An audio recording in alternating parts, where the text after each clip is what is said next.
Coucou, bienvenue au Café des Burnies, le podcast qui prend soin des nanas en burn-out. Je m'appelle Sarah, je suis infirmière, naturopathe et ma mission est de t'aider à déculpabiliser, à sortir de ton isolement pour recharger tes batteries et être épanouie.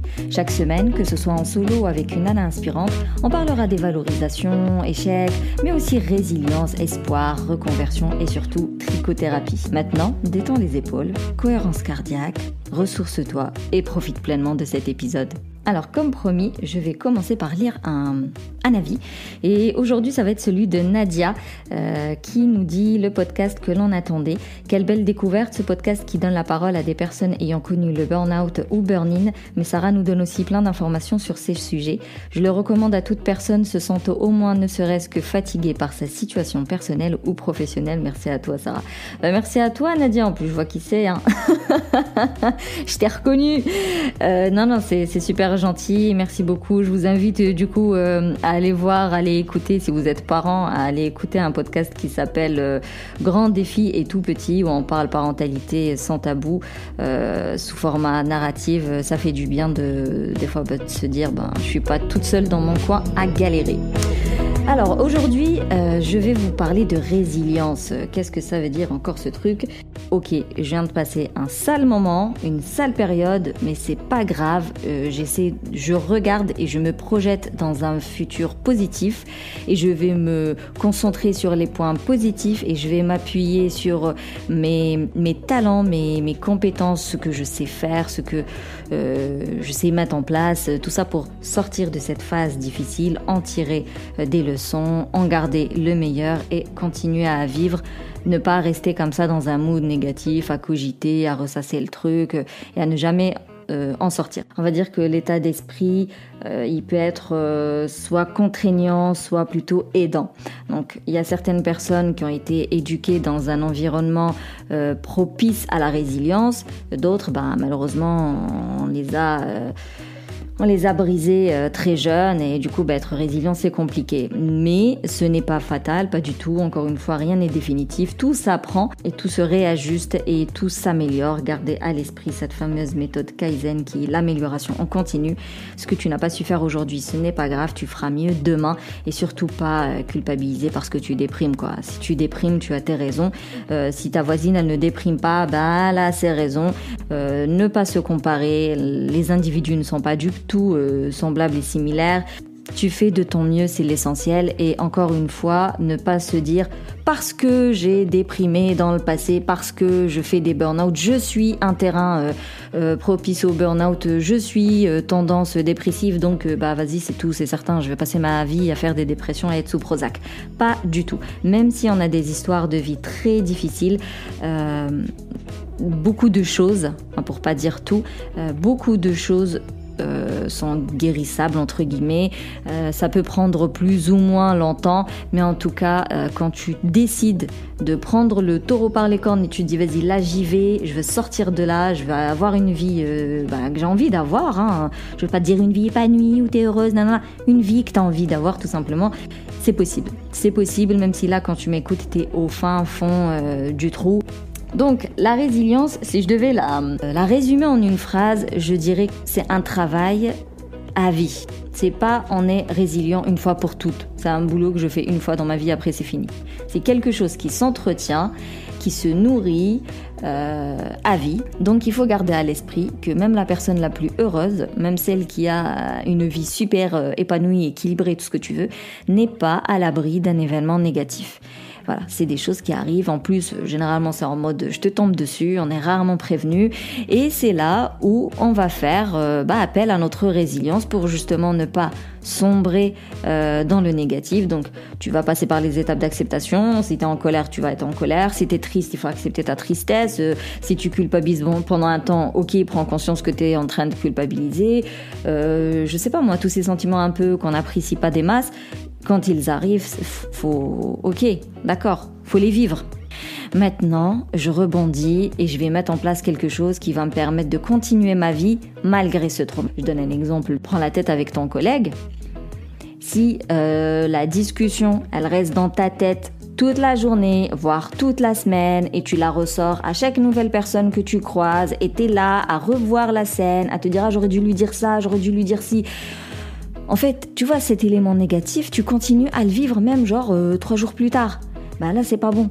Mais t'embrouiller avec un collègue, c'est des choses qui arrivent. C'est pas mal de s'embrouiller avec un collègue. Mais par contre, après, il faut te dire, c'est bon, qu'est-ce qui n'a pas été ? Pourquoi est-ce qu'on en est arrivé à se prendre la tête comme ça ? S'il y a moyen de résoudre le problème, eh bien c'est nickel.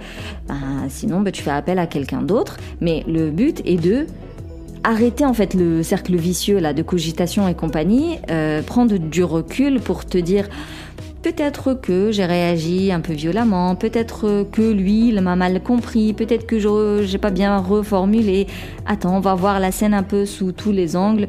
Ça se trouve, il était lui fatigué, peut-être qu'il y a des enfants, il a mal dormi, peut-être que les bouchons étaient compliqués ce matin. Bref, t'as 15 000 possibilités qui nourrissent une embrouille. La résilience te permet de prendre du recul et mettre l'orgueil de côté.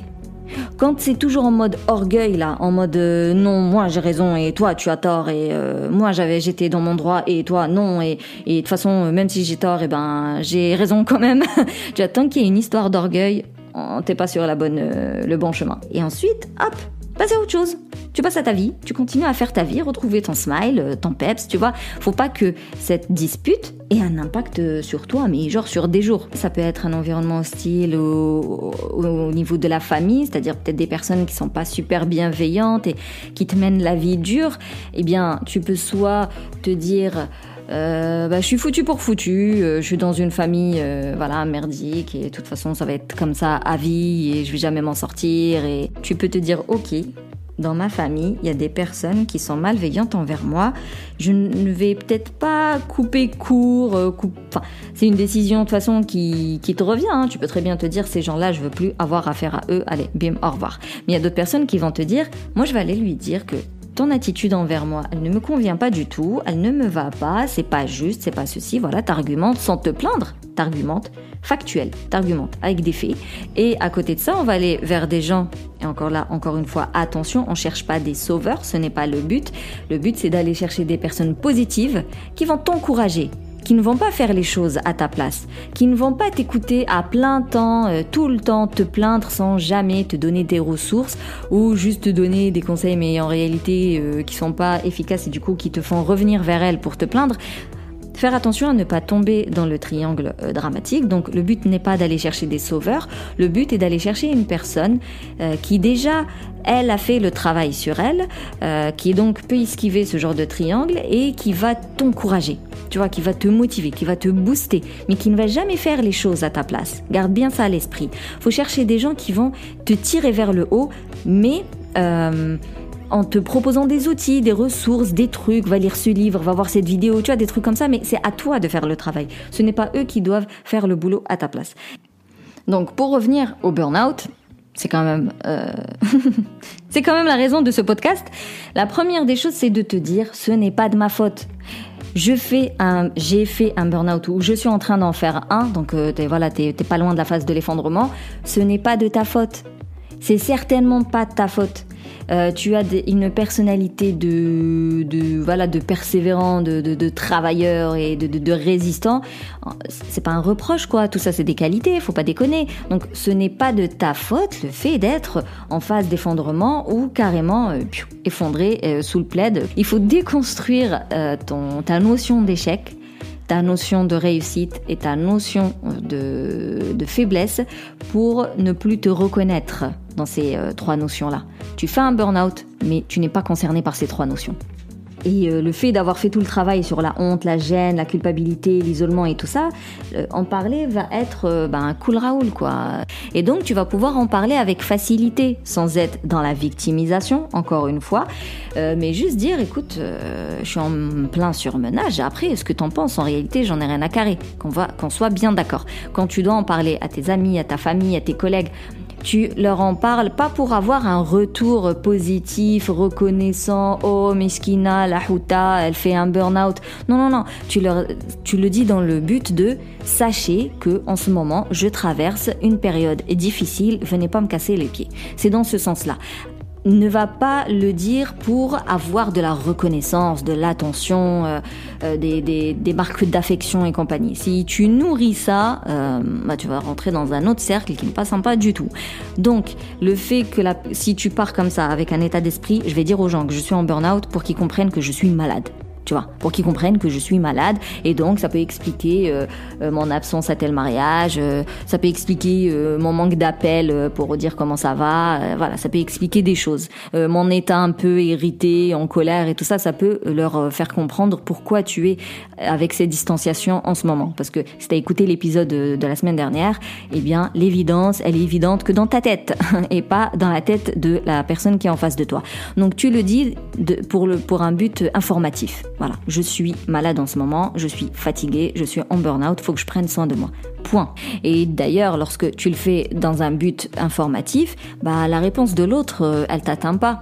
Tout ça là, ça fait partie de la résilience, qu'on soit bien d'accord, je t'ai pas perdu. Donc, si t'as peur que l'autre personne te juge parce que tu es en burn-out, essaye de faire ce travail en amont, à savoir, ce n'est pas de ma faute si ça m'arrive, ok, au contraire, c'est parce que je suis trop costaud que ça m'est arrivé, c'est parce que je suis trop passionnée que ça m'est arrivé.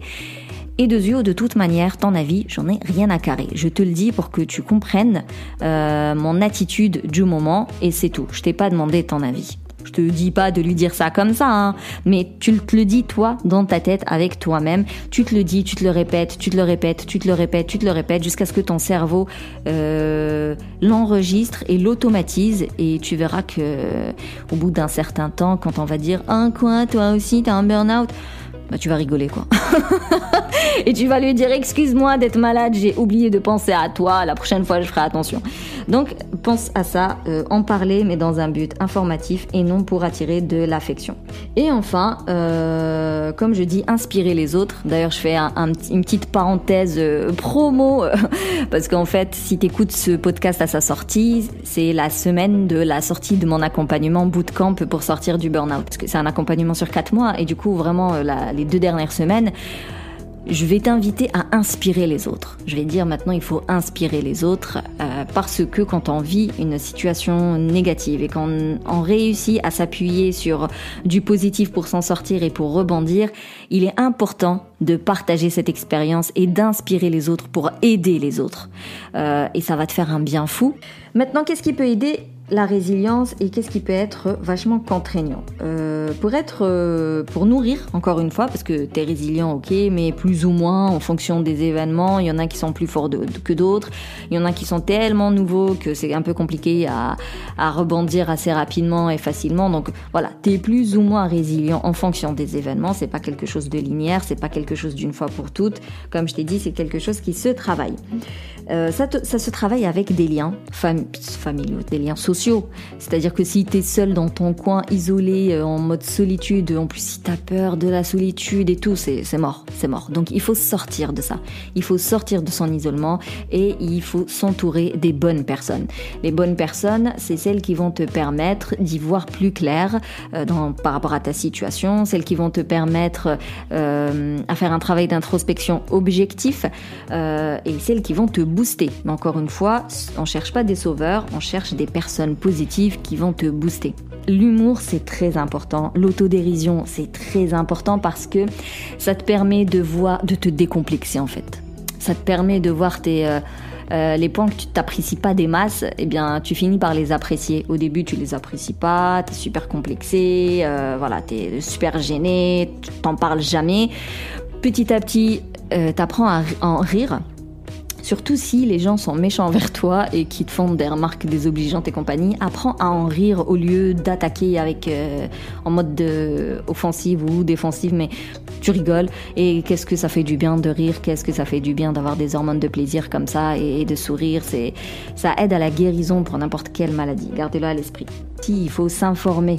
Rester dans l'ignorance, c'est pas bon. Donc toi qui écoutes ce podcast, c'est déjà très très bien. Quand tu ne vas pas bien, il faut aller à la recherche. Il faut essayer de comprendre pourquoi tu ne vas pas bien. Bien évidemment, évitons... Je sais pas si j'ai le droit de citer des sites d'ailleurs sans leur autorisation, faudrait que je demande. Mais voilà, tout le monde voit à quel site je fais référence. Évitez les sites de santé un peu chelous. Allez plutôt vers des livres qui sont recommandés et avec des références. Ou allez carrément demander de l'aide. Encore une fois, allez voir quelqu'un qui accompagne dans la thématique, parce que je vais t'aider, je vais te guider, je vais t'éclairer, je vais te dissiper le brouillard, je vais te mettre tu vois, un peu comme le grand magasin bleu et jaune là, avec ses flèches. Encore une fois, je sais pas si j'ai le droit de citer des noms. Donc avec les flèches, hop, tu suis les flèches et t'arrives à l'issue qui est là pour le coup sortir du burn-out. Bref, un environnement aidant, s'informer et demander de l'aide quand on en a besoin, quand on voit que tout seul on ne s'en sort pas. Et éviter l'environnement qui est contraignant, c'est-à-dire des gens qui vont dramatiser ta situation. Éviter les personnes qui sont en mode fuite, déni, éviter les gens qui sont culpabilisants et surtout éviter les substances toxiques, les abus des substances addictives, qu'elles soient tolérées ou interdites, licites ou illicites. Donc si tu vois que t'es passé de 2 tasses de café à 6 tasses de café, tu dis oups, là il y a peut-être un problème. Si tu vois que tu bois beaucoup plus d'alcool le soir en rentrant et que t'as très très hâte d'ailleurs de rentrer pour boire ton verre d'alcool, tu dis il y a peut-être un souci. Si tu doubles ta consommation de cigarettes, tu dis attention, il y a un souci. Si tu es consommateur de cannabis ou autres substances et tu vois que tu lâches beaucoup plus de thunes par rapport à d'habitude, donc tu consommes beaucoup plus, là aussi tu dis hop, stop, il y a un souci. Quoi dire d'autre qui peut aider ta résilience ? Le fameux classico-classique que je répète à chaque épisode, l'introspection. Se connaître est super important. Donc exprimer ton mal-être, d'accord, ne pas le garder en toi. Accepter tes émotions, comme je disais tout à l'heure, si t'es triste, sois triste et laisse les gens te voir que tu es triste. Ce n'est pas c'est pas la fin du monde quoi. Le tout c'est de ne pas rester triste pendant des années, enfin des mois, des semaines. Travailler sur ta tristesse, pourquoi tu es triste et qu'est-ce que tu peux mettre en place pour sortir de la tristesse. Idem pour la colère. Et juste j'insiste sur un truc, c'est pas quelque chose qui marche du jour au lendemain. C'est quelque chose que tu dois faire tous les jours, tout le temps. Accueillir l'émotion, comprendre le pourquoi, l'exprimer et mettre en place quelque chose pour réduire cette émotion. Pas la supprimer parce qu'elle n'a pas à être supprimée, mais juste la réduire et passer à autre chose. Et ça s'entretient et ça c'est de l'entraînement à vie. Mais le fait d'avoir des routines self-care, c'est pour ça que je t'ai dit en début d'épisode, inscris-toi à la masterclass, même si la date elle est passée parce que tu écoutes cet épisode une semaine après, c'est pas grave, c'est un replay et tu vas apprendre à mettre en place des routines qui vont te faire du bien, qui vont te permettre de te ressourcer, qui vont te permettre de te reconnecter à toi, qui vont te permettre de te recentrer sur toi. Et ça, tout ça fait partie de la connaissance de soi qui vient nourrir ta fameuse résilience. Et qu'est-ce qui peut aider et nourrir aussi la résilience ? Ce serait de vivre sa vie, mais genre de la vivre quoi. C'est-à-dire avoir des objectifs qui correspondent et qui répondent à tes besoins. D'ailleurs, moi, ça fait partie du premier truc qu'on fait ensemble dans le bootcamp. C'est quasiment plus d'1 mois où c'est que de l'introspection. On est là pour aller chercher tes priorités, tes besoins, tes talents, tes compétences. On va même travailler le système de valeurs, mais en partant même de ce que tu appelles toi des défauts. En fait, des défauts, faut savoir que les défauts, c'est juste une qualité qui est... exacerbé en fait, c'est le côté obscur d'une qualité, voilà, un défaut c'est le côté obscur d'une qualité, donc dans l'accompagnement clairement plus d'1 mois on va faire que ça, et le fait de connaître tes vrais besoins, tes priorités et tes vrais talents et compétences, tu vas mettre en place des objectifs qui te correspondent, tu vois, qui sont certes optimistes mais pas fou furieux, et qui sont assez optimistes pour... tu vois, le petit challenge là, le petit défi pour donner envie de te dépasser, et franchement tout ça, ça nourrit la résilience parce que, encore une fois, ça va booster l'estime de soi et ça va booster ta confiance en tes capacités de rebondir, de faire des choses, et tu vas encore une fois sortir du mood négatif. Tout ça en mettant du sens, en tu vas te reconnecter à ton engagement, à toi, à ta motivation, à ton peps, à ton envie de faire des choses et c'est comme ça que tu sors du burn-out, tout simplement. Tu vas te revaloriser et c'est comme ça qu'on rebondit d'un burn-out. Alors bien sûr que dans l'accompagnement, il y a toute une partie alimentation, il y a toute une partie technique de relaxation, des outils pratiques et pragmatiques, j'ai envie de dire, que tu peux mettre en place. Mais là, pour la résilience, ça reste assez psychologique, donc on va quand même tourner beaucoup sur l'introspection et sur l'entourage et notre notion de certaines choses de la vie et comment on perçoit le regard de l'autre. Et voilà, on va travailler sur le lâcher-prise. Et encore une fois, qui dit résilience dit psychologie positive. Je crois que ça fait 20 minutes que je le répète, du positif. Il faut aller vers des pistes d'amélioration. Peut-être que c'est une histoire de rapport à l'autre, peut-être que c'est une méconnaissance complète de soi. Voilà, vers des pistes d'amélioration et on va vers l'optimisme et on va vers l'espoir. D'ailleurs, qu'importe la pathologie, un mindset positif, ça a un impact sur la cicatrisation. C'est pas un truc de chaman, ça a été prouvé scientifiquement. Donc, si l'optimisme peut cicatriser vite une plaie, j'ai envie de dire c'est la base quoi pour remonter d'un burn-out, pour remonter la pente, pour sortir d'un burn-out. Pour faire un récap de ce qu'on a dit dans cet épisode, la résilience, c'est ta façon de faire face à un traumatisme, à un vécu négatif, à un événement négatif. Ça passe par des étapes telles que te dire que ce n'est pas de ta faute, donc tu déculpabilises. Ça passe par l'étape d'en parler sans avoir peur du jugement, du regard de l'autre, de la honte, et encore une fois de la culpabilité. Donc tu en parles, comme je disais, à titre informatif parce que tu as accepté le fait d'être en burn-out. Après avoir réajusté tout ce qu'il faut réajuster pour sortir du burn-out, là tu te mets dans l'altruisme, dans l'inspiration de l'autre. Tu vas partager ton expérience pour aider d'autres personnes à sortir et à s'en sortir comme tu as pu le faire. Pour nourrir ta résilience, vu que c'est quelque chose qui s'entretient dans la durée, il faut s'entourer des personnes positives qui vont te booster, pas de sauveurs, mais de personnes qui vont être là pour t'aider à faire ton travail d'introspection. Il faut garder l'autodérision, l'humour, les blagues, c'est très important. Il faut avoir un environnement aidant, donc bien être entouré, la base, et ensuite s'informer et surtout demander de l'aide quand on voit que tout seul on ne s'en sort pas. Et il faut éviter des personnes qui dramatisent, qui sont dans le déni, qui te culpabilisent, et surtout il faut éviter d'aggraver tes addictions. Donc quand je dis addiction, ça va du café, je sais pas moi, la cocaïne. Et ensuite, l'incontournable introspection, se connaître, s'exprimer, reconnaître ses émotions, les accueillir, les vivre, et ensuite identifier la raison, le besoin qui se cache derrière cette émotion négative et mettre en place quelque chose pour régler ce besoin, pour l'assouvir tout simplement. T'aider de la créativité, pour moi tellement c'est important, et c'est pour ça que j'utilise le tricot dans l'accompagnement bootcamp parce qu'il change la vie. Et puis avoir un contrôle dans sa vie, pas un contrôle pathologique, mais plutôt au lieu de vivre les jours comme ça, ils passent, ils se ressemblent, de la routine, pense plutôt à donner des défis, à donner des objectifs, parce que ça va te permettre de mettre du sens, de l'engagement et de te revaloriser. Encore une fois, pour nourrir la résilience, améliorer certaines pistes, te baser sur l'espoir, avoir confiance en l'avenir, avoir confiance en l'autre et partir sur l'optimisme, ça va aller. Tu viens de passer une période très difficile, mais ça va aller. Il va falloir faire des choses, c'est sûr que ça va pas aller de tout seul, il va falloir que tu changes des choses, il va falloir que tu travailles sur toi, que tu réajustes, que tu demandes de l'aide, parce que tout seul tu vas pas t'en sortir, mais ça va aller. T'es au fin fond, t'es tout en bas, tu ne peux que remonter. Voilà, j'espère que cet épisode va vraiment t'aider à aller chercher tes points positifs pour t'appuyer dessus et te dire vas-y, maintenant je prends soin de moi, j'en ai marre, je sors de ma solitude et je vais remonter la pente pour retrouver ma vie. N'oublie pas que tu as une seule et unique vie et t'as aucune idée de quand est-ce qu'elle va s'arrêter. Du coup, profite maintenant et sors de ce burn-out maintenant quoi. Laisse pas traîner dans le temps, ça n'a aucun intérêt, c'est du temps que tu perds, c'est du temps qui passe et c'est du temps mort que tu ne vas jamais récupérer.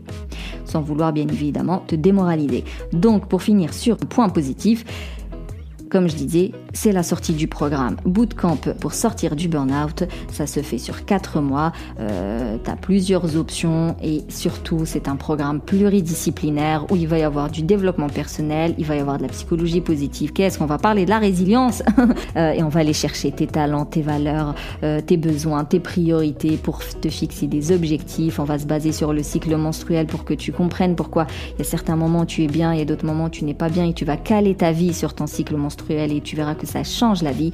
Tu vas apprendre à tricoter parce que la créativité nourrit plus la résilience, l'estime de soi et ça va t'aider à méditer et donc ça va te réconcilier avec des exercices de yoga que tu vas trouver dans le bootcamp, des exercices de sophro que tu vas trouver dans le bootcamp.